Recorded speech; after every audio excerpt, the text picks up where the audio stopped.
So we are in Miami, and I'm talking with a dear friend of mine, OD, and fellow entrepreneur.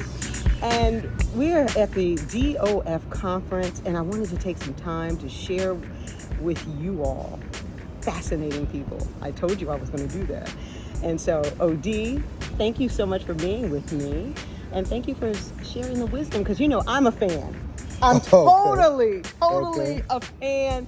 I always have been. You've mentored me, indirectly. You don't know, but you have. And I really wanted to share with everyone else what I know. And that's, you are such a successful and just a great person and entrepreneur. So tell people what you do, who you are, and how did you become so successful? What did you learn along the way?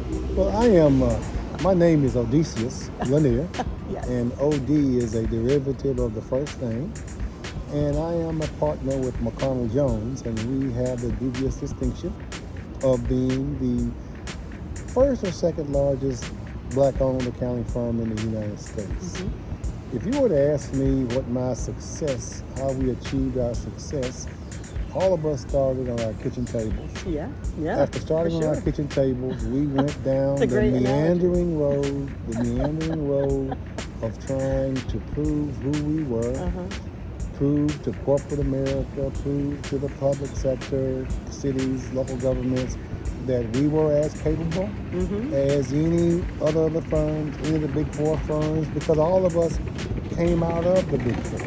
So our success is attributable to the value of relationships. Wait a minute. OD. Oh, yeah. The value of relationships. Exactly right. Wow. Power, huh? Power. There's power and value in relationships. And a lot of folks don't understand that the time you spend away from your business is really best used developing your business. And let me put it this way. The community service, working with boards, getting the networking activities, getting to know people who are influential and who have the ability to see in you and your firm what you can do really helps you along this journey to success. We could not be who we are without the help of the vast number of relationships myself and my partners have cultivated over the last 35 years. Wow. That's just the way it's been. Yeah. What is your greatest lesson, would you say, in your 35 years of entrepreneurship? The greatest lesson is always go after the stretch goal. What does that mean? The stretch goal means you have to take yourself beyond any limit that you think you may have. You stretch a little further and you go after potential opportunities that you might not think you can do. You might not think you have the capacity to do or the capability to do. And once you decide that you're going to stretch to do that based on some prior experience that you had, not to do things that you can't do, but to do things that you can do, but you might not feel you have the capacity to do. That is the biggest lesson that I've learned, and it facilitates growth, it facilitates development and capacity. Wow. So what would you tell, last question, what would you tell, especially our African American men, what would you say to them who are in business or even starting a business? What would be your number one gem that you would give to them? My number one gem is to be yourself, have the fortitude and the focus and the resiliency to be able to deal with the no's that you're going to encounter along the way. Yeah, that's good. You can't be defeated by the no's, because as my wife would say, the neutral position, Love her. Yes. The neutral position of most of these corporations and most of the areas you would go into as a new entrepreneur or as an entrepreneur to find opportunities, the neutral position is no or a pause. Because everyone is dealing with the comfort of having prior relationships with people. And most people aren't open to doing what? New ventures, new horizons. And so you have to be able to deal with the no's and the pauses and come up with the strategies to be able to navigate that and get people to understand, wait a minute, this firm, this company, this person can potentially help me. Let me see if I can give them a shot.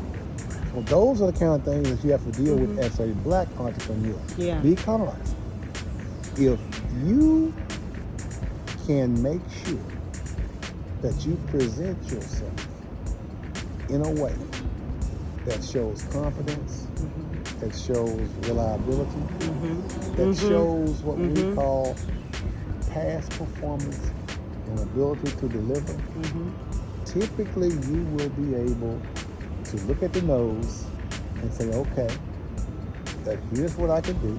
And if it's still no, you have to have the presence of mind to move on to the next one. Yeah.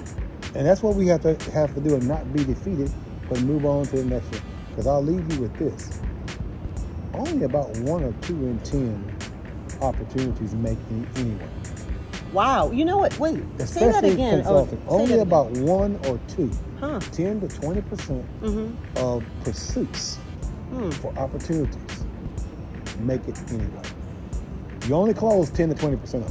So at the end of the day, there are a lot of no's. There are going to be a lot of no's that you have to deal with. And if you can't deal with the no, it's going to be very difficult to grow your business. True. That's very true, because, you know, one of the things that we've been learning the last 2 days, I mean, you know, we've been learning a lot. You all have been learning a lot of technical because you're here for your CPE credits, etc. But also it's the camaraderie, the relationships you talked about, OD. But you've been in the game for, you know, a long time. And, you know, you're talking about the fortitude, the stick-to-itiveness, the grit. I mean, the entrepreneurship is not for the weary. Well, let me just tell you, it's about perseverance, because guess what? If being an entrepreneur or owning your own business was easy, everybody would be doing it. That's right. And the bottom line is, everybody isn't doing this. That's okay? Right. That's right. And some of the same people that you're calling on to get business would never make it out here. Okay? So you've got to be able to, in that regard, you've got to be able to put all of that in perspective as you move to grow and develop your business. Absolutely. That's what you have to be able to do. Absolutely. Wow. Do you all understand why I am a big fan of ODs? Now, I'm going to put OD on the hot seat real quick before we go. So, OD. Yeah. Earth, Wind, and Fire are the Commodores. Oh, I'm from Alabama, so I'm a Commodores guy, because they look.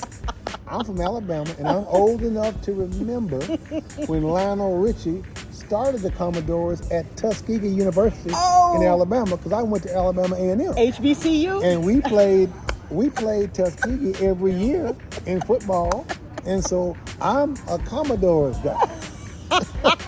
Greatest fraternity of all time. Omega Psi Phi. OD, thank you so much for joining me, and thank you for always sharing your wisdom, and thank you for just being an outstanding person. And thank you for the opportunity, Kim.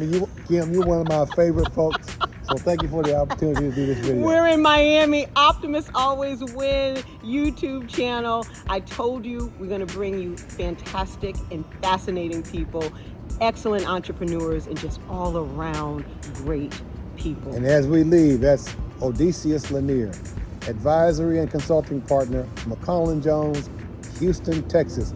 Lanier@mjlm.com. Peace.